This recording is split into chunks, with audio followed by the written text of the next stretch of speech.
자, 공인중개사 법령 및 중개 실무를 강의하고 있는 임종성입니다. 자, 랜덤 하나에서 오랜만에 강의를 하게 되었습니다. 자, 오늘은 부동산 거래 신고 등에 관한 법에서 나오는 기본 용어, 그 다음에 중개 실무 파트에서 나오는 기본 용어 정리를 좀 하고자 합니다. 먼저 부동산 거래 신고 등에 관한 법부터 보시죠. 부동산 거래 신고 등에 관한 법은 실제 문제에서 출제가 되면 전체 4파트인데 7개에서 8개 정도 출제되는 부분입니다. 자, 간단하게 보시죠. 먼저 부동산 거래 신고 제도, 달리 표현하면 실거래가 신고 제도이죠. 실거래 가격, 실제 매매 계약한 가격 그대로 부동산 소재지 관할 시군구청장에 신고한다는 이유는 실거래 가격을 확보하겠다는 말은 공평과세를 하겠습니다. 신고 가격 그대로 검증해보고 투기를 방지하겠습니다. 는 취지에서 도입된 겁니다. 그러면 부동산 거래 신고 대상은 어떤 부동산에 대해서 매매 계약을 한 때 신고하는가? 신고 대상은 토지 매매 계약, 건축물 매매 계약 뿐만 아니고 공급 계약, 분양권 매매 계약, 입주권 매매 계약, 이게 신고 대상 부동산 등이죠. 신고는 매매 계약만 신고합니다. 신고 기한은 계약 체결한 날부터 30일 이내에 신고하는 것이고, 신고 관청은 시군구청장인데 부동산 거래 신고 등에 관한 법이니까 중개사무소 소재지가 아니고 부동산 소재지 관할 시군구청장에게 신고합니다. 그래서 내용이 좀 방대하게 구성이 되어 있는 것이 부동산 거래 신고인데, 간단하게 용어 정의는 부동산 거래 신고법에서 신고는 토지 건물 분양권 공급 계약 또는 입주권 매매 계약인 때 신고합니다 정도 이해하시면 되고, 신고 관청은 방금 전에 보셨듯이 부동산 소재지 관할 시군구청장이 신고 관청입니다. 뭐 함정 체크를 하신다면 함정 체크는 중개사무소 소재지라고 하면 안 됩니다. 공인중개사법에서 등록관청은 중개사무소 소재지 관할 시군구청장이지만 부동산 거래 신고법은 중개사무소 관계가 없습니다. 부동산 거래 신고법이니까 시군구청장 앞에 부동산 소재지를 확인하시는 게 핵심입니다. 그 다음 전자신고란 말은 직접 방문해서 제출할 수도 있지만 국토부에서 구축 운영하고 있는 부동산 거래 계약 시스템 인터넷을 통해서 신고하는 것이 전자신고입니다. 그래서 부동산 거래 관리 시스템 또는 부동산 거래 계약 시스템을 통해서 신고한다. 인터넷 신고라고 생각하시면 되고, 공인인증서 등을 통해서 전자서명을 합니다. 그 정도 이해하시면 되고, 신고한 다음에 신고 필증이 나왔습니다. 나왔는데 신고 필증의 신고사항이 잘못 기재될 수도 있다는 겁니다. 그래서 정정신청 제도는 부동산 거래 신고 필증의 기재사항이 잘못되거나 주택임대차 계약 신고 필증의 신고사항이 잘못 기재가 되면 고쳐달라고 할 수 있는 것이 정정신청입니다. 암기사항으로 시험에 출제가 되는 부분입니다. 자, 그 다음에 변경 신고는 신고 필증은 하자가 없습니다. 여기는 신고 필증 자체가 잘못되었을 경우 잘못된 부분을 표시하고 수정해달라고 하는 것이 정정신청이면, 변경 신고는 신고 필증은 하자가 없습니다. 그런데 당사자가 매매 계약 내용을 합의해서 매매 계약하였고 합의한 내용을 신고하였고, 신고 필증이 합의된 내용 그대로 잘 나왔는데 합의한 내용을 신고한 다음에 구체적으로 시기는 매수인 명의로 등기하기 전, 주택임대차 계약은 등기가 없으니까 당사자 합의에서 다시 변경할 수 있다는 겁니다. 대표적으로 많이 바꾸는 게 중도금 지급일, 잔금 지급일, 조건 기한 등을 합의해서 많이 바꾼다. 그래서 정정하고 변경이 다른 것은, 정정 신청은 신고 필증 자체가 신고사항이 잘못 기재되어서 신고 필증 자체에 잘못된 부분을 표시해서 하는 것이 정정 신청이면, 변경 신고는 신고 필증 자체는 하자가 없이 나왔기 때문에 여기는 신고 필증에 적어가는 게 아니고 별도 서식이 있습니다. 변경 신고서라는 서식에 합의한 내용을 적어서 다시 합의한 내용대로 변경하도록 하는 것이 변경신고이다. 그 두 가지 정정신청하고 변경신고는 나중에 공부 과정에서 암기사항이고 함정 체크를 반드시 하셔야 되는 부분이 정정이고 변경이다. 그 정도 이해하시면 되겠습니다. 그 다음에 자진신고자에 대한 감면이다는 말은 일단 1차 함정이 뭘 감면해 줄 것인가에 관한 내용입니다. 그래서 과태료 위반 행위한 자에 대해서 자진신고하면 조사기관의 조사가 시작되기 전이면 100% 면제를 시켜주고 조사가 시작된 후에도 요건이 갖춰지면 50% 면제와 감면해 주겠다, 감경해 주겠다는 것이 자진신고자에 대한 정확한 목차는 과태료 감면 제도입니다.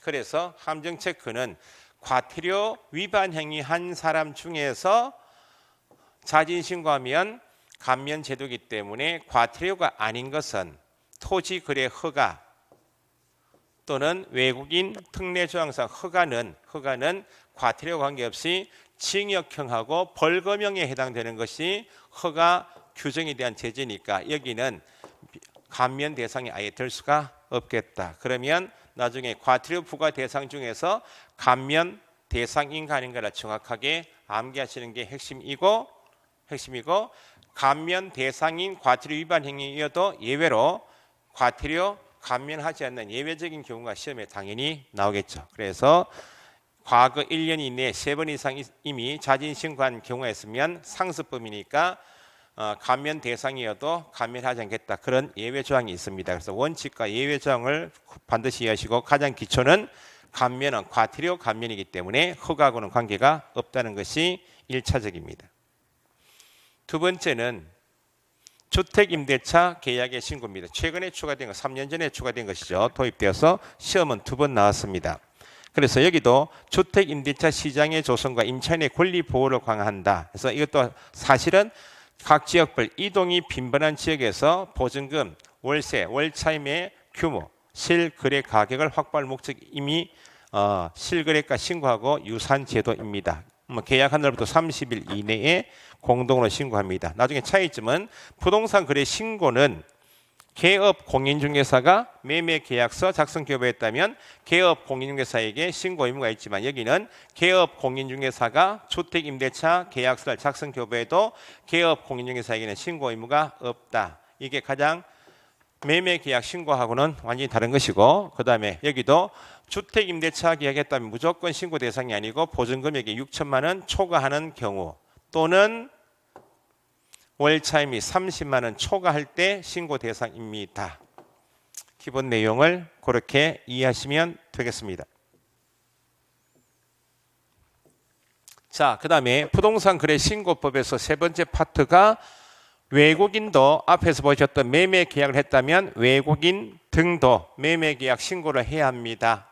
외국인 등도 주택임대차 계약 신고 대상이면 주택임대차 신고해야 하는데 지금 특례라고 붙은 것은 외국인이 국내 부동산 등에 대해서 소유권 취득할 때 부동산 거래 신고 대상이 매매 계약이면 이미 30일 신고 절차를 거치도록 되어 있기 때문에 특례는 외국인이 부동산 등의 소유권을 취득하는데 매매가 아닌 방법, 그래서 교환 계약이나 정역 계약으로 취득하는 것은 매매가 아니기 때문에 신고 대상 30일 부동산 거래 신고 대상이 아니기 때문에 결론, 매매 계약이 아닌 방법으로 소유권을 취득하고자 할 때 특례 조항을 두어서 60일 이내 신고해야 합니다. 상속 판결 경매 등이면 6개월 이내 신고해야 합니다.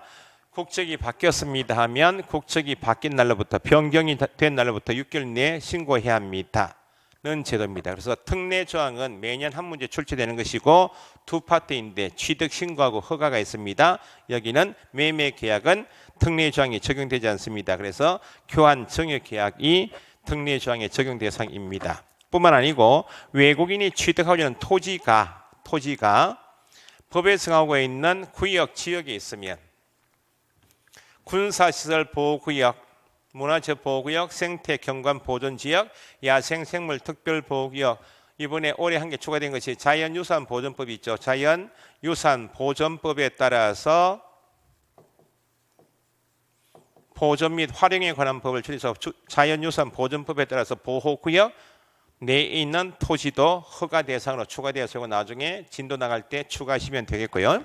그래서 군사, 문화, 생물, 생태, 자연, 구역 지역에 있으면 중요 목적에 제공되고 있기 때문에 미리 계약을 체결하기 전에 미리 신고관청으로부터 허가받아야 합니다. 그래서 허가 대상 구역 지역이면 계약 체결 전 허가받아야 되고 신청받은 신고관청은 15일 이내에 주무장관, 관계기관의 장과 협의를 거쳐서 허가 불허가 처분합니다. 허가 없이 체결한 계약은 무효입니다. 그런 내용을 배우시는 것이 외국인 특례조항에서 취득 허가 제도. 그래서 이 두 파트를 합쳐서 매년 한 문제가 출제가 된다고 보시면 되고 양은 적습니다. 반드시 점수를 확보해야 되는 부분이기도 합니다.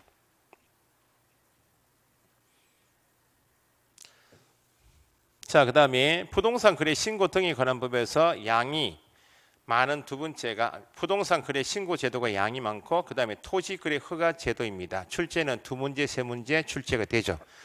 토지 거래 허가 제도를 둔 목적은 토지에 대한 투기적인 거래를 막겠다고. 정상적인 토지 거래는 규제할 필요가 없는데 그 거래가 투기적인 거래가 이미 성행하고 있다, 우려가 있거나 또는 지가가 급격히 상승하고 있다, 우려가 있는 지역에 대해서 최대 5년 이내 기간을 정해서 허가구역 지정할 수 있습니다.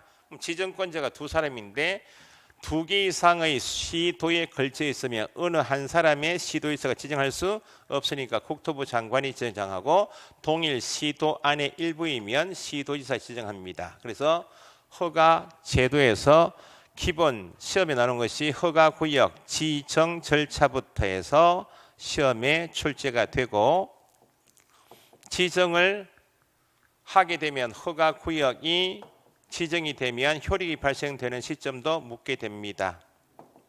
그러면 허가구역으로 지정되었다면 지정 공고일로부터 5일 후에 허가를 받아야 한다면 허가 받아야 되는 기준 면적을 법에서 직접 정하고 있습니다. 그래서 법에 정한 기준 면적 이하이면 허가를 받지 않고 매매 계약을 해도 됩니다. 허가 대상 기준 면적을 초과하는 토지 거래일 때만 허가 대상이라고 최근 시험에 기준 면적을 정확하게 알고 계십니까?에 관한 문제가 나왔고 예를 들면 도시지역 안에 주상공 녹지지역이 있죠. 주거지역은 60, 상업지역, 공업지역은 150, 녹지지역은 200. 도시지역인데 지정이 안 되어 있으면 60 초과할 때 허가 받아야 되고 도시지역 바뀌면 250인데 도시지역 밖에 토지가 농지면 500 초과, 임야이면 1000 초과이고 여기에 시험에 나올 때 되죠. 이제는 기준 면적을 기준으로 해서 허가 대상이다 아니다를 판단하는 기본인데 허가구역 지정권자 두 사람이 허가구역 지정 당시에 거래 실태를 보니까 예상보다는 투기가 확 몰리는 지역이 있을 것이고 투기가 뜸한 지역이 있을 것이다. 그러면 기준 면적을 고집할 필요 없이 기준 면적의 10%를 낮춰서 규제를 강화할 수도 있고 기준 면적의 300%로 늘려서 규제를 완화할 수도 있습니다.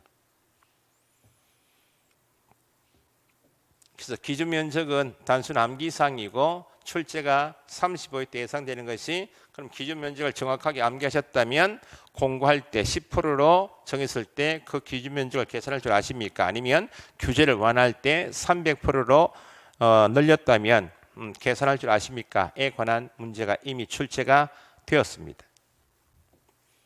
자, 이행강제금은 출제 비중으로 반드시 공부를 하셔야 되는 부분입니다.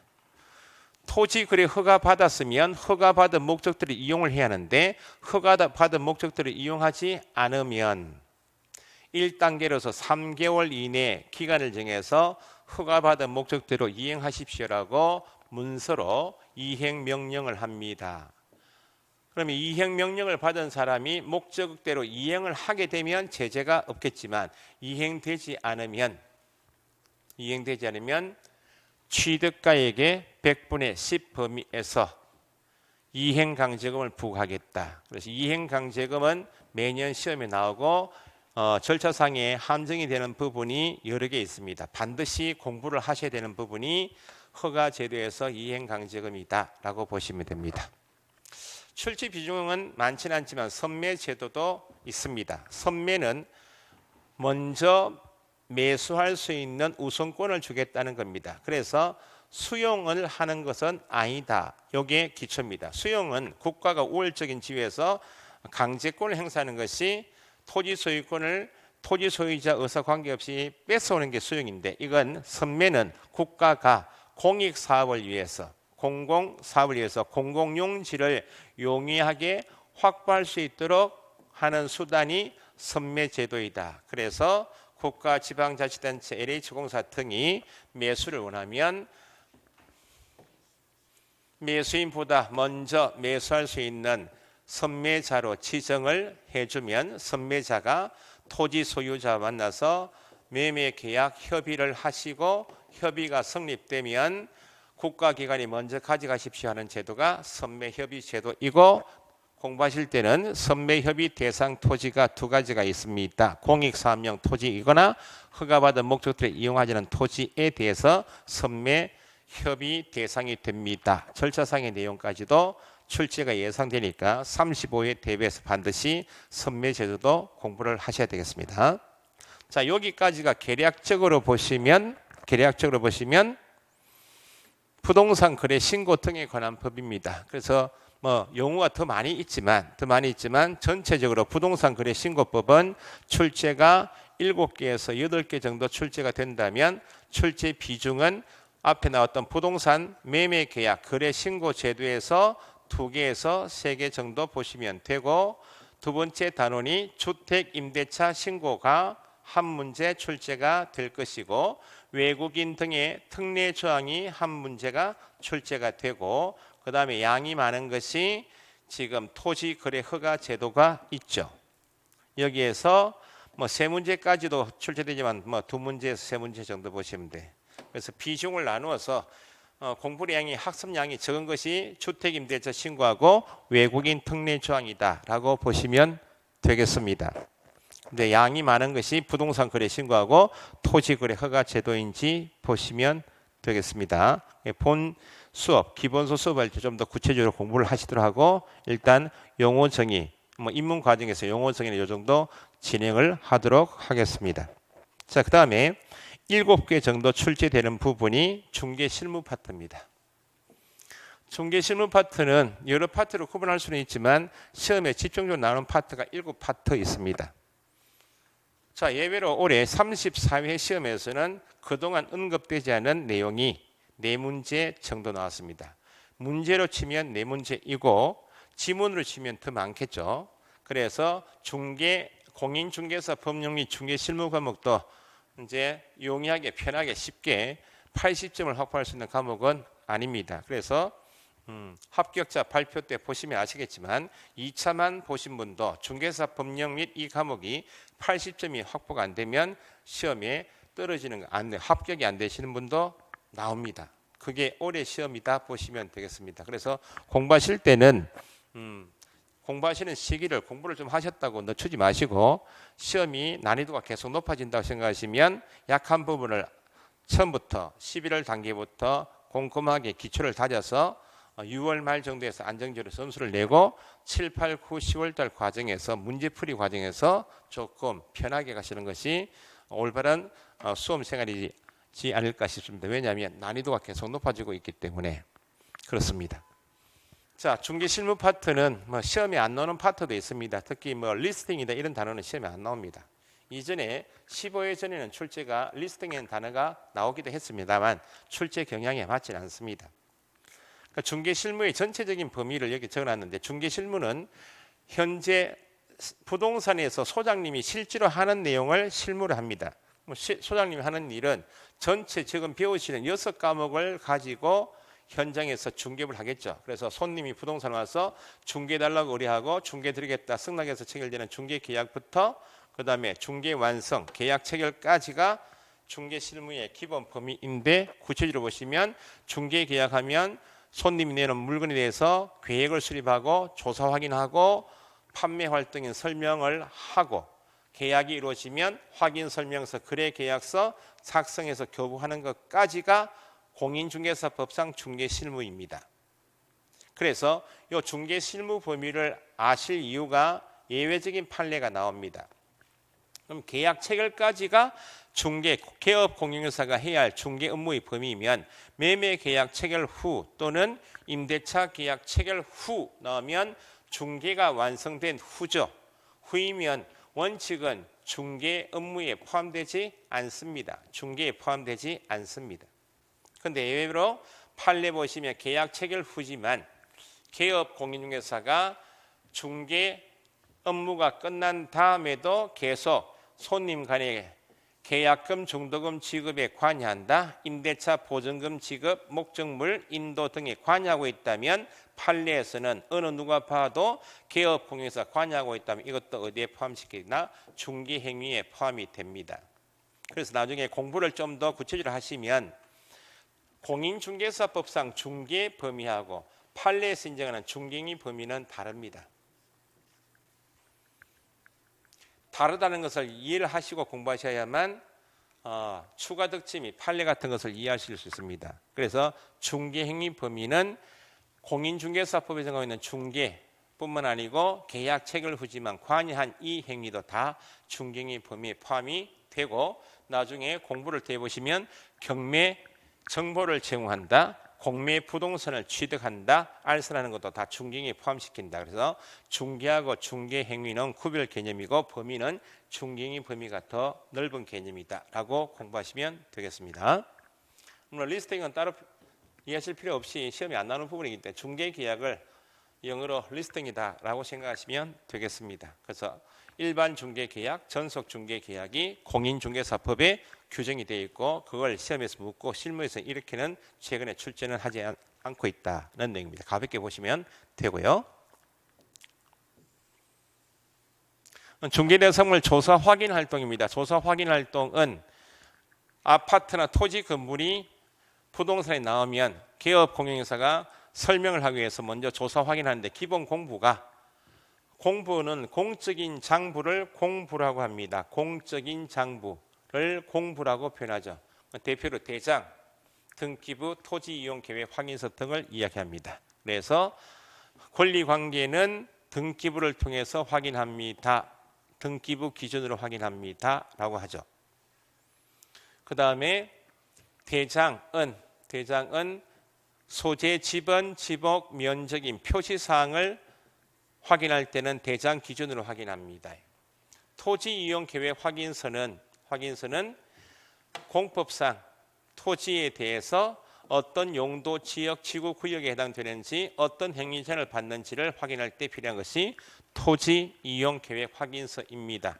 물론 이것 이외에도 등기 필 정보도 필요하고 조사 확인 활동에서 여러 가지 공부가 필요한데 대표적인 것이 등기사항 증명서, 종합증명서, 대장, 토지 이용 계획 확인서이고 공인중개사법으로 규정을 보시면 이런 각종 공적인 장부를 조사 확인했다면 의뢰인에게 매수임차 의뢰인에게 대장을 제시하고 등기사항 증명 제시하고 설명을 하여야 하죠.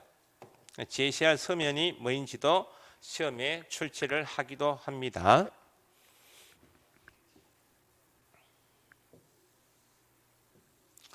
자, 그래서 기준 공부라는 것이 방금 전에 말씀드린 겁니다. 당연히 개업 공인중개사 등이 중개업무를 수행할 때 소재, 지번, 지목, 면적인 표시사항을 설명할 때는 뭐가 기준이고 소유권, 전세권, 저당권처럼 권리관계는 뭘 기준할 것이고 용도, 지역, 지구, 구역은 뭘 통해서 할 것인가에 관한 것이 기준 공부인데 실제 시험에서 출제는 아주 간혹 출제됩니다. 토지 소재, 지번, 지목은 대장을 기준으로 확인해야 한다. 소유자 인적사항은 등기사항 증명서 기준해야 한다. 용도 지역은 같은 말 공법상 이용자 및 거래 기준은 토지 이용 계획 확인서를 기준한다. 이렇게 출제가 간혹 됩니다.